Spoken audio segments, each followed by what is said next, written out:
Donc, bonjour, vous m'entendez bien? Oui. Donc, merci pour l'introduction. Mon nom est Chad M. Salem. Je suis directeur principal en fusion-acquisition au bureau de Montréal chez PwC.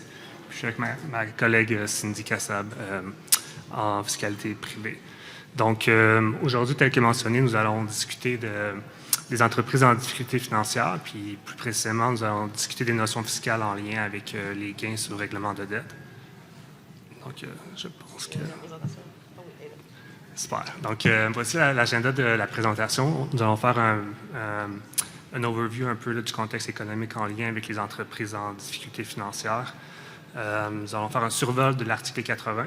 Le but n'étant pas de faire une revue détaillée, là, puisque ça a été un sujet qui a été revu à maintes reprises en détail, mais plus faire un survol, un rappel pour tout le monde.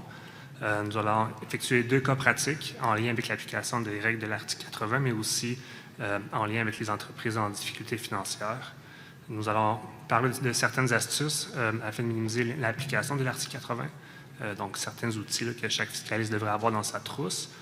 Nous allons parler également de certaines stratégies de règlement de dette, plus spécifiquement lorsqu'une entreprise est en difficulté financière n'a pas nécessairement les fonds nécessaires pour rembourser ses prêts, donc certains plannings communs là, afin de régler ses dettes. Puis finalement, Cindy conclura avec la déductibilité des honoraires en lien avec les règlements de dette.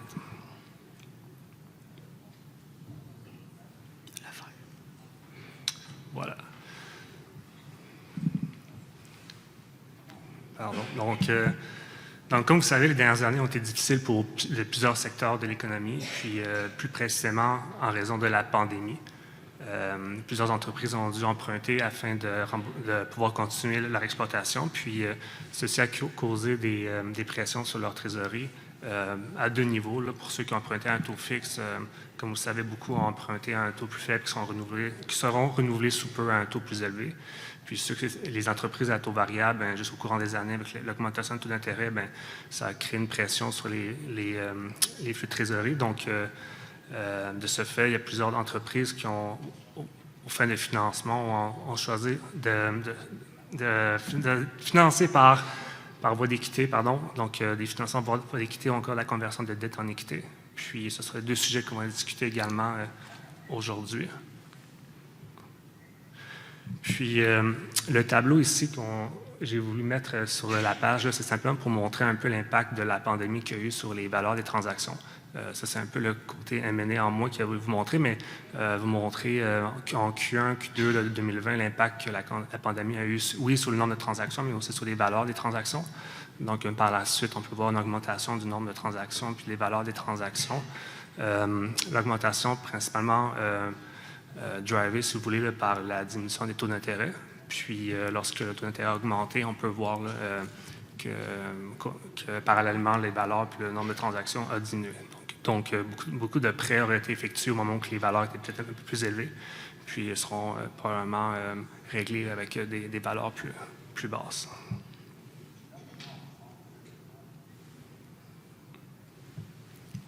Merci, Chad, pour cette belle introduction. Donc, effectivement, on ne pouvait pas passer sous silence là, les règles sur la remise de dette prévues à l'article 80 quand on fait une conférence sur les entreprises en difficulté financière.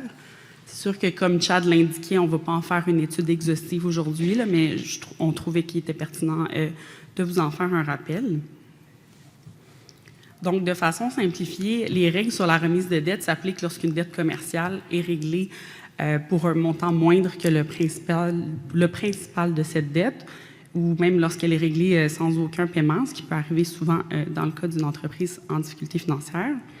Et puis, pour que les règles sur la remise de dette trouvent application, il faut également qu'il y ait un montant remis positif relativement au règlement d'une dette commerciale. Donc, les notions clés ici, le montant remis et dette commerciale, sont tous deux des termes définis à l'article 81, au paragraphe 81 de la loi. Puis, je vais revenir sur ces définitions sous peu. Donc, ensuite, il faut également, évidemment, que la dette soit réglée ou éteinte. Et je vais revenir sur la notion de règlement de dette, mais sachez qu'il y a une présomption de règlement de dette dans certaines situations que la loi prévoit. Et tantôt, je parlais de montant remis. Donc, le montant remis, ce qu'il va faire, c'est qu'il va réduire les attributs fiscaux du débiteur selon un ordre qui est déterminé par divers paragraphes de l'article 80. C'est les attributs fiscaux les plus liquides là, qui sont d'abord réduits. Et je vais passer à travers les différentes réductions qui sont prévues par la loi un peu plus tard. Donc, outre la réduction des divers attributs fiscaux, le montant remis qui est restant après cette réduction va être inclus au revenu du débiteur. Et cette inclusion-là était de 50 % selon la loi. Par contre, le budget fédéral de 2024 fait en sorte là, que l'inclusion va être plutôt de 2/3 pour le débiteur pour une dette qui est réglée après le 24 juin 2024. Par contre, dans le cas d'une société de personnes, qui est une entité qui est également assujettie là, aux règles sur remise de dette, l'inclusion va être en totalité dans le revenu du débiteur et puis ça n'a pas changé avec le budget.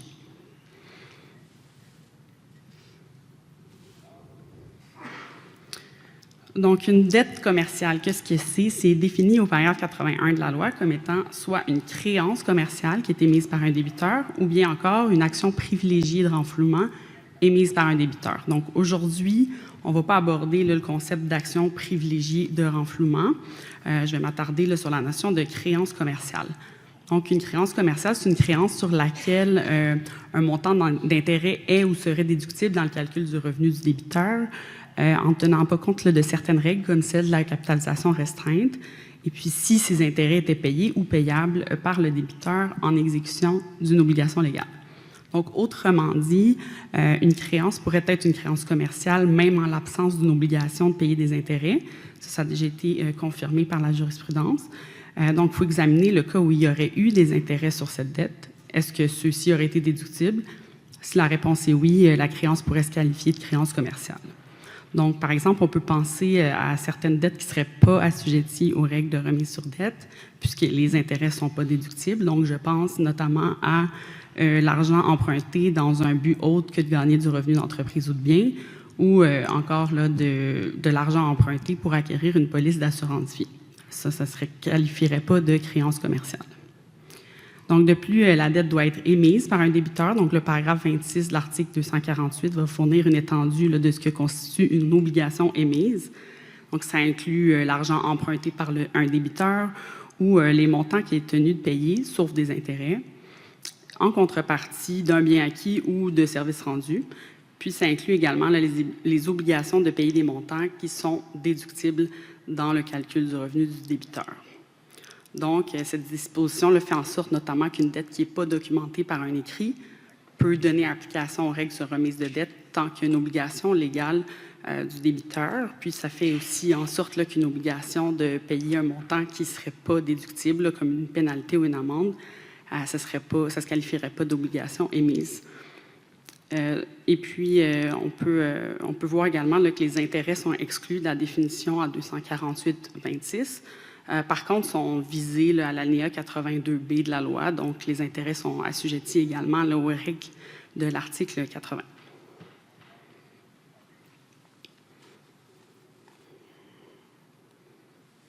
Ce ne sera pas long.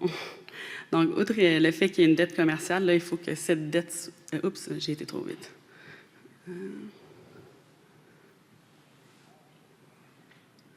Ce sera pas long. Excusez-moi pour ça.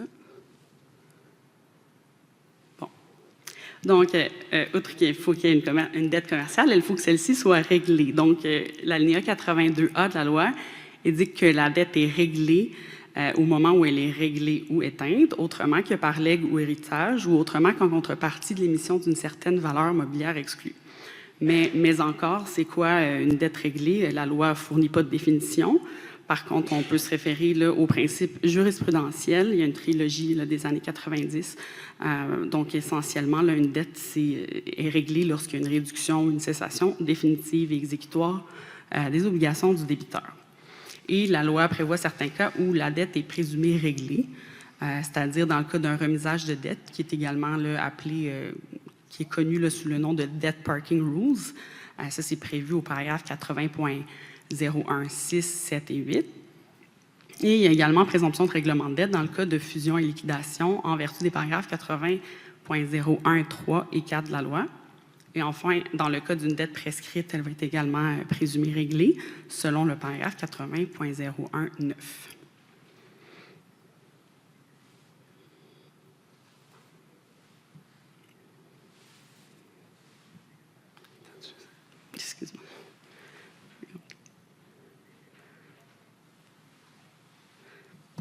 OK. Donc, même si une dette commerciale est réglée, là, les règles de l'article 80 vont trouver application seulement s'il y a un montant remis positif.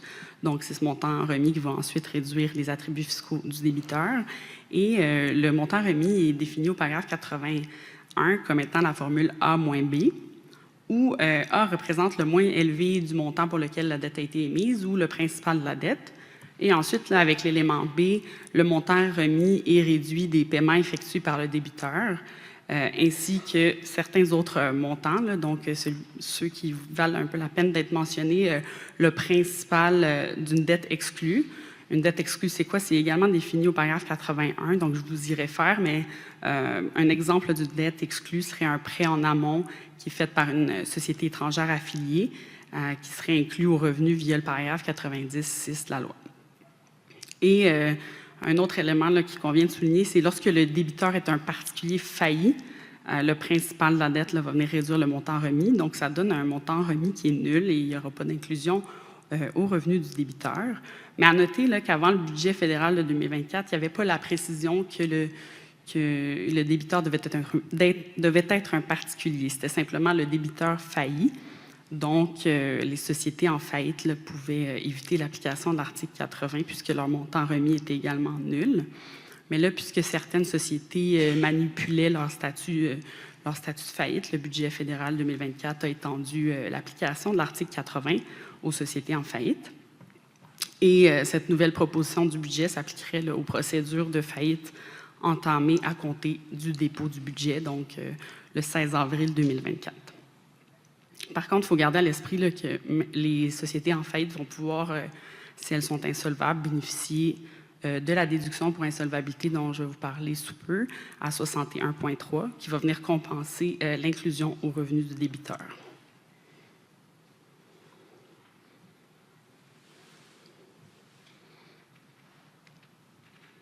Donc, en vertu de l'ANIA 82C de la loi, le montant remis réduit d'abord les attributs fiscaux du débiteur qui sont les plus liquides d'un point de vue fiscal. Donc, certaines réductions sont obligatoires, puis d'autres sont plutôt discrétionnaires, donc au choix du débiteur. Et elles sont toutes régies là, par les paragraphes 83 à 12 de la loi.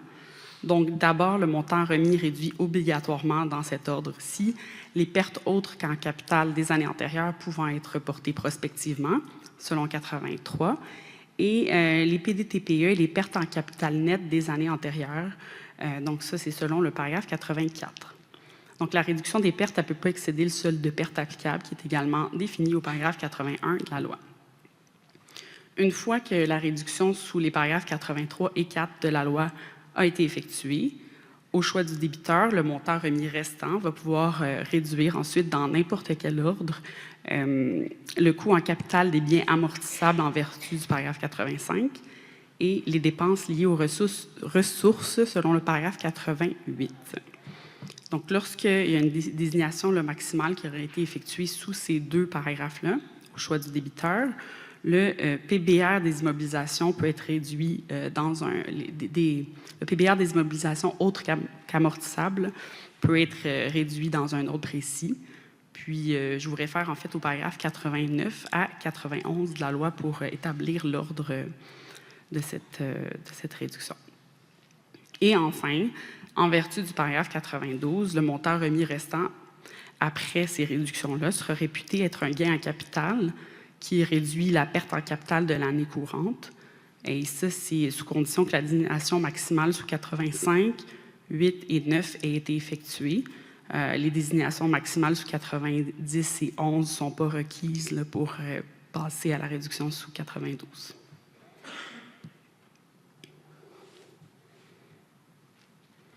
Donc, le paragraphe 93 de la loi prévoit la formule qui indique le montant qui est à inclure dans le revenu du débiteur dans le cas d'un règlement de dette. Il y a la formule à la diapositive, mais je ne vais pas m'attarder sur chaque élément. Par contre, je vous invite à lire, c'est pertinent, si c'est une situation qui vous intéresse. Mais ce qu'il faut retenir essentiellement, là, c'est que l'inclusion va représenter 50% du solde résiduel du montant remis après réduction des attributs fiscaux, moins également ce qui a été transféré à un autre contribuable en vertu de l'article 80.04. Donc, aujourd'hui, je ne vous ai pas parlé de 80.04 parce qu'on faisait un survol, mais essentiellement, il y a une possibilité de transférer un montant remis à certaines entités liées selon 80.04. Et là, si j'ai bien dit 50 c'était bien 50 mais ce sera 2/3 pour une dette qui est réglée après le 24 juin 2024, ça selon le budget. Et c'est une inclusion en totalité dans le cas d'un débiteur qui est une société de personnes.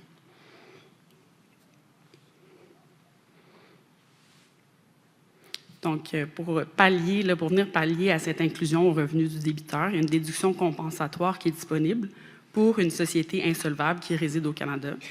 Et ça, c'est sous le paragraphe 61.3 de la loi. Et si une telle déduction est prise et réclamée par le débiteur, les dépenses RSCDE non déduites du débiteur vont être réduites par cette déduction. Ça, c'est selon l'alinéa 37.1F.1 de la loi. Outre cette déduction-là, il y a également la provision pour remise de dette qui est prévue à l'article 61.4. Et ça, c'est disponible pour une société résidente au Canada et même disponible aussi pour une fiducie qui réside au Canada ou encore un non-résident qui exploite une entreprise par l'entremise d'un établissement stable au Canada. Et à noter que les sociétés qui sont liquidées ne peuvent pas déduire une telle provision s'il ne s'agit pas d'une liquidation de filiale prévue au paragraphe 88.1 de la loi. Donc, c'est ce qui fait le tour du survol de l'article 80.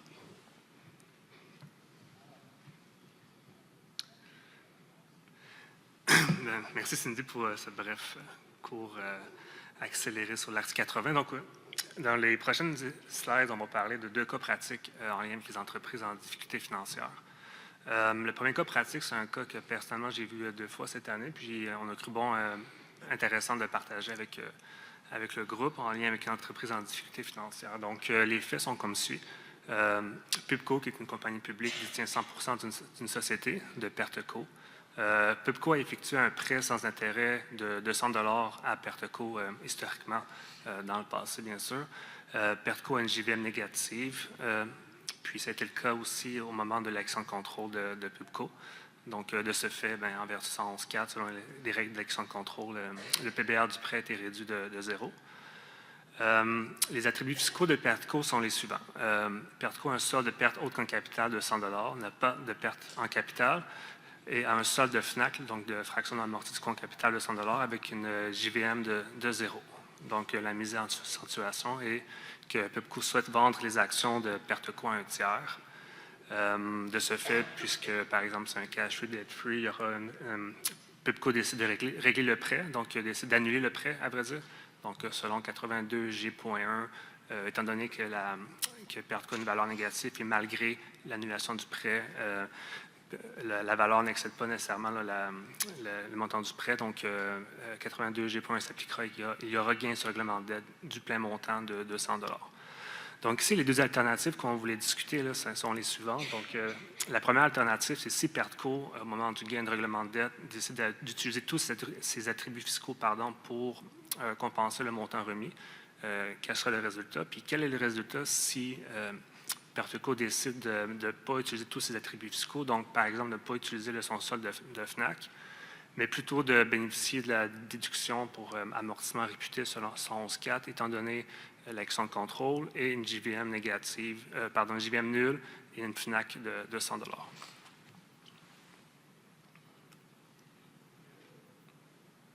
Je ne suis pas meilleur que... Bon. Oups. On a un petit peu de difficulté.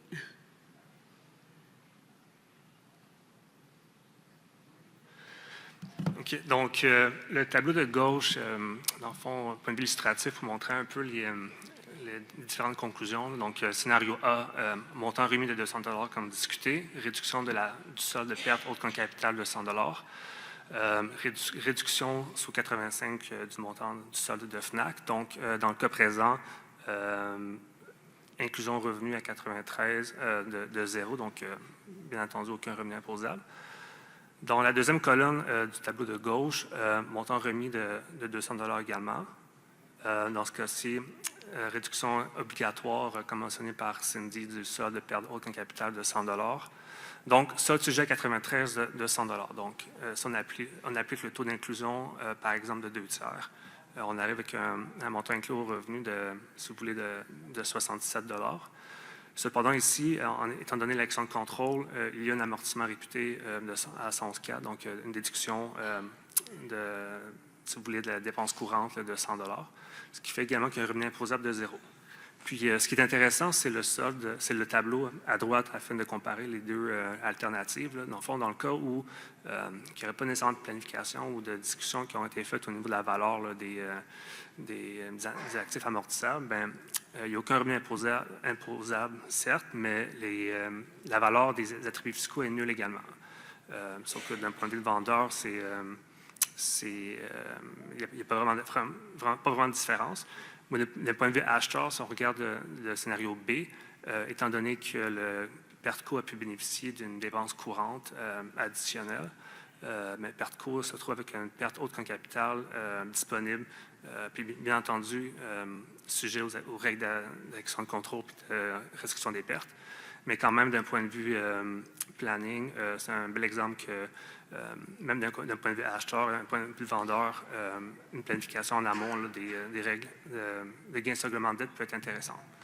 Le seul astérisque que j'aimerais apporter ici là, pour cette petite opération, si vous voulez, c'est que si jamais la compagnie était considérée insolvable au fin de l'impôt, 61.3 après séance, puis l'article 85, donc la réduction du solde de FNAC, est obligatoire avant d'appliquer la déduction à 61.3. Donc, cette opération n'aurait pas pu être possible, mais dans d'autres cas, celle-ci aurait été possible. Donc, on peut voir que, puis ça va être discuté plus tard dans la présentation, mais maximiser les dépenses courantes est toujours plus avantageux pour une société qui est sujet à un gain sur règlement de dette.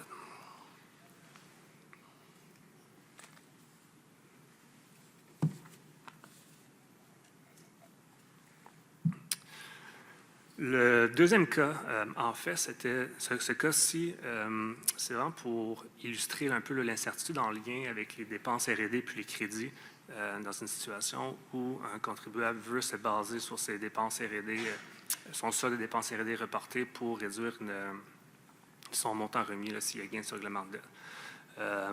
Donc, ici, c'est la même situation, PUBCO avec PERTCO, avec un prêt de 200 $, avec un PBR de 0. Ici, la seule différence, c'est vraiment les attributs fiscaux. Donc, au lieu d'avoir un solde de FNAC de 100 $, nous avons remplacé le solde de FNAC par une dépense R&D fédérale à reporter de 100 $. Puis, on y a ajouté le crédit d'impôt R&D fédéral de 15 $ qui, en fait, représente le 15 % de la dépense R&D fédérale, étant donné que c'est une compagnie qui n'est pas une SPCC. Puis ici, encore une fois, PUBCO décide d'annuler son prêt, donc application de l'article 80 sous 82G.1. Puis, les deux scénarios, puis pardon, je ne vois pas toute la page devant moi, là, mais les deux scénarios qu'on voulait discuter, c'est que premièrement, si les dépenses R&D, si 100% des dépenses R&D là, qui ont été préparées pour l'année précédente ont été acceptées par l'ARC, qu'est-ce qui serait la résultante? Puis, par exemple, que 50% des dépenses R&D ont été acceptées, qu'est-ce qui serait finalement la conclusion?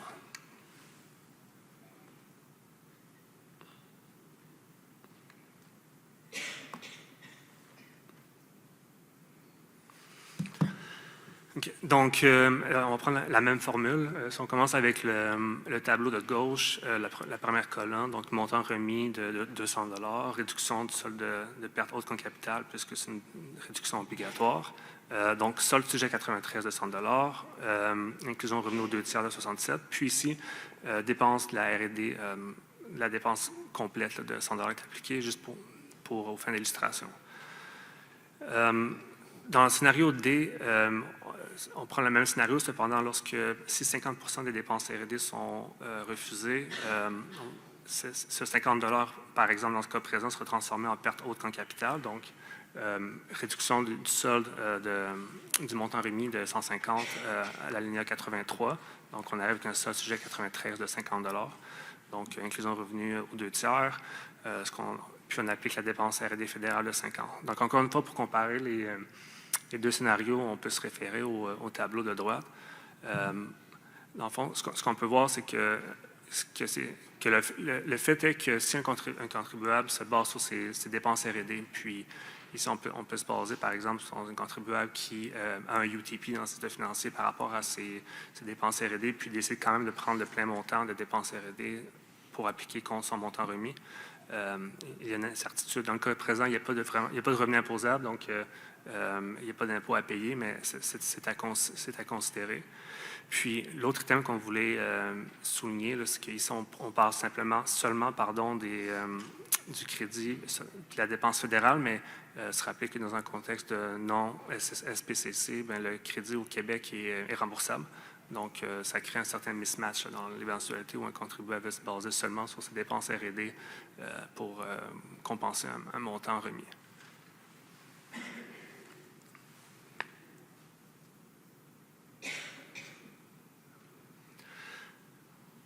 Je pense que j'ai sauté. OK. Astuce afin de minimiser l'application de l'article 80. Ici, on voulait partager un peu la règle du pouce puis un peu certains outils là, que chaque fiscaliste devrait avoir dans sa trousse lorsqu'on applique les règles de l'article 80. La règle de base, c'est toujours plus bénéfique de maximiser, bien sûr, les dépenses de l'année courante ou les pertes d'exploitation lorsqu'il y a un montant remis. Et puis, c'est possible de minimiser l'application des attributs fiscaux. Puis la raison est assez simple, c'est que pour chaque dollar de perte d'exploitation, de dépenses d'exploitation d'année courante, on peut compenser pour 1,5 de montant remis. Ça, c'est en appliquant le taux d'inclusion aux 2/3, mais auparavant, avec le taux d'inclusion à 50 pour chaque dollar de dépenses de l'année courante qu'on applique contre un montant remis, on pourrait compenser pour 2 de montant remis. Donc, puis, ce principe est un peu à la base de plusieurs types de planning qui existent sur le marché afin de minimiser l'application de l'article 80. Mais une assez simple, par exemple, le premier ici, c'est simplement de minimiser les dépenses discrétionnaires dans les années précédentes. Par exemple, une entreprise peut décider de ne pas demander sa dépense d'amortissement dans les années précédentes ou encore l'année immédiatement avant le gain sur règlement de dette, ne pas demander de réserve afin d'éviter une inclusion au revenu de l'année subséquente. Puis également, si possible, convertir les pertes autres qu'en capital des années précédentes en d'autres attributs fiscaux. Donc, par exemple, s'il y a des biens amortissables avec des gains accumulés, possibilité de les transférer à des sociétés liées afin de créer une récupération, et ainsi réduire le solde de pertes autres qu'en capital. Puis, petit rappel au niveau de l'article 85, qui est la réduction de la FNAC.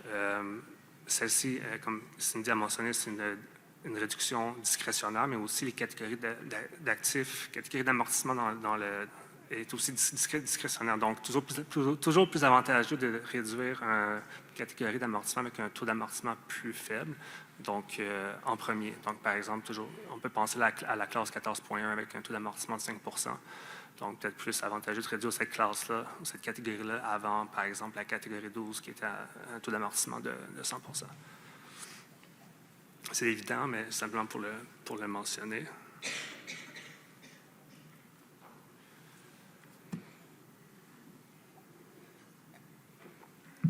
Donc, au niveau des stratégies de règlement de dette, donc, dans un contexte d'entreprise en difficulté financière, les entreprises n'ont pas nécessairement toujours les fonds pour rembourser leur dette commerciale. Donc, comme mentionné dans l'introduction, on voit de plus en plus sur le marché en fonds de financement par voie d'équité ou encore des conversions de dette en équité, qui sont des stratégies qui ne demandent pas de fonds pour rembourser les dettes. Puis, c'est ce qu'on va discuter dans les prochaines diapositives. La première alternative que nous allons discuter, c'est l'émission d'actions par le débiteur à son créancier, qui est couvert par l'alinéa 82G. La deuxième, nous allons discuter la fusion et la liquidation entre le débiteur et les créditeurs afin de régler la dette. Nous allons faire un survol de l'ATR 66, communément appelé le debt slide. Puis finalement, nous allons discuter de paiement d'une dette avec une nouvelle dette.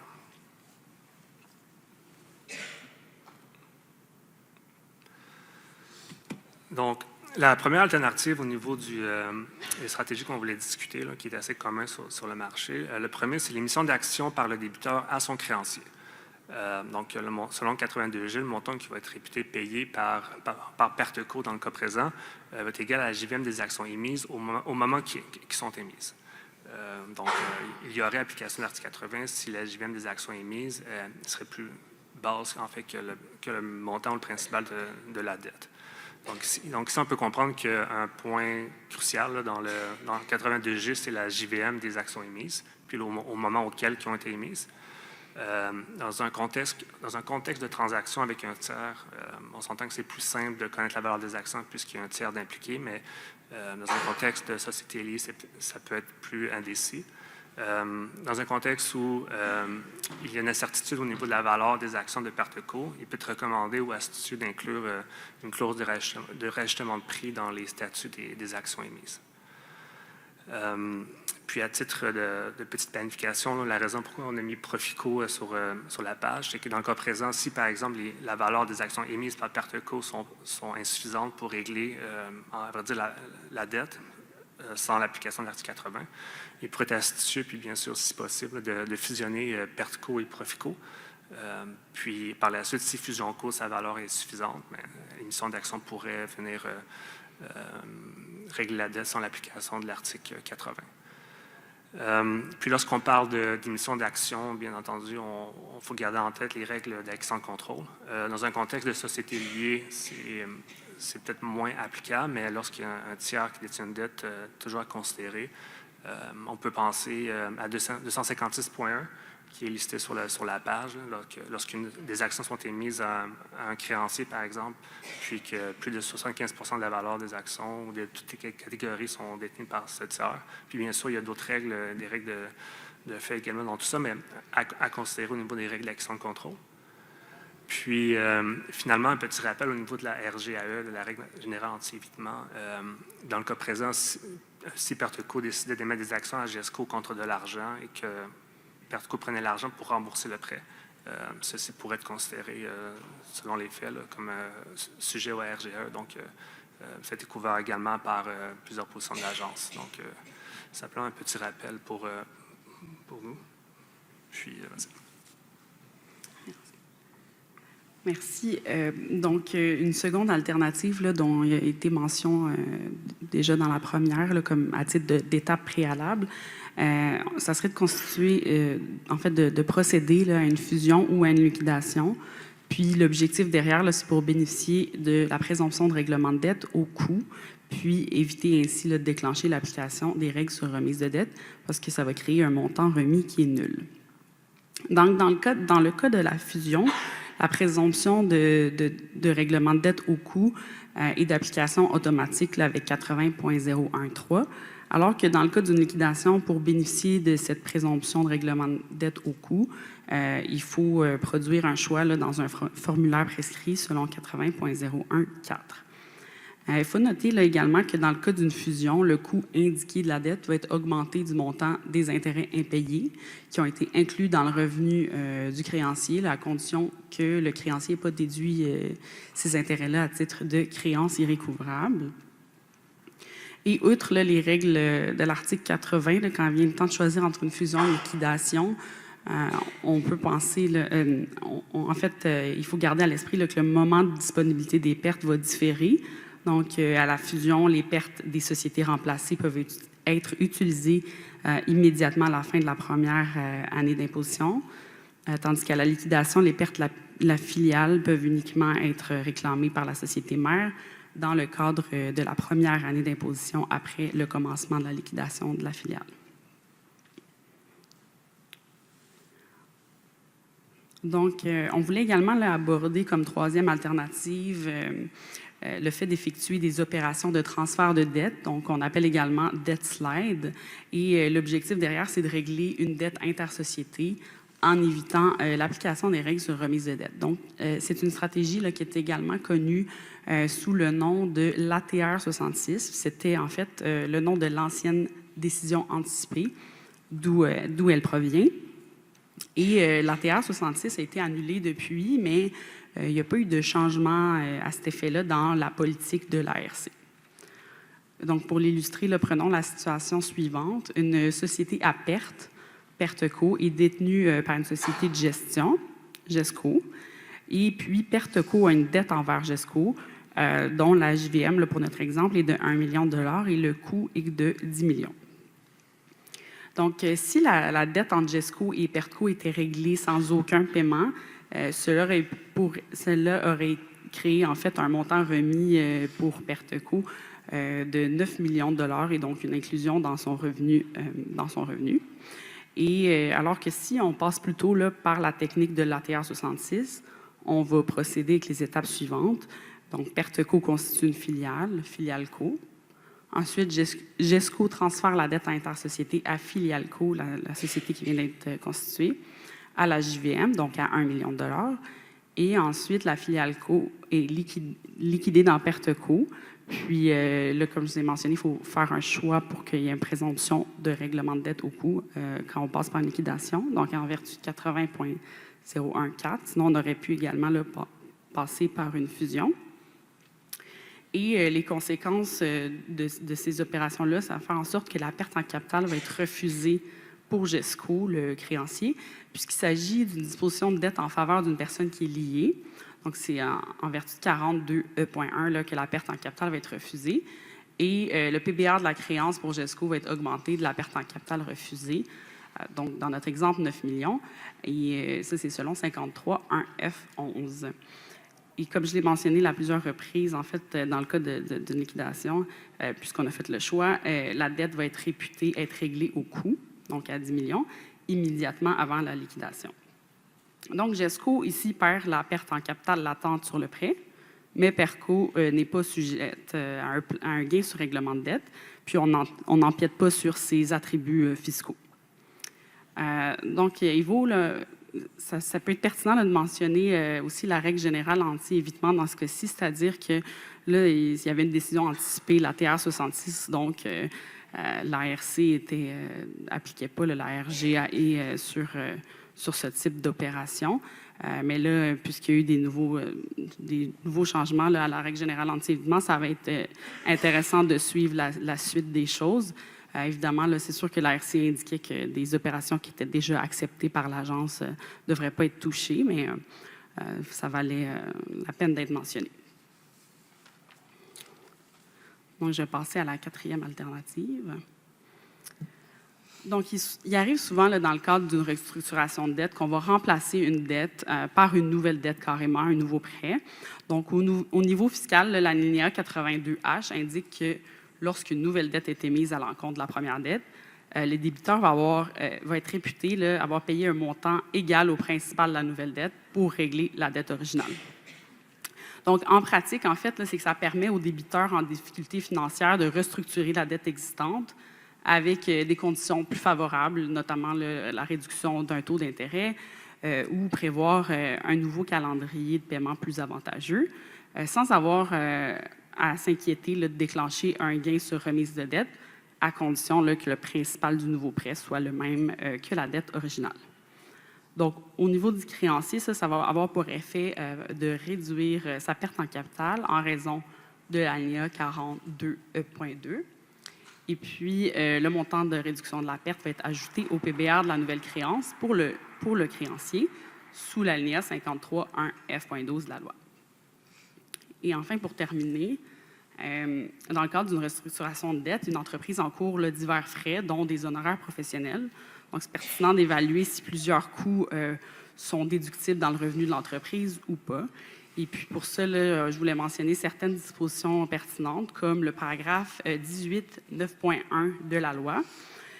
Donc, sous cette disposition-là, certains paiements, tels que des pénalités, qui sont payés en raison du remboursement de toute ou partie d'un titre de créance avant son échéance, vont être réputés être des intérêts dans certaines circonstances, là, selon certains critères.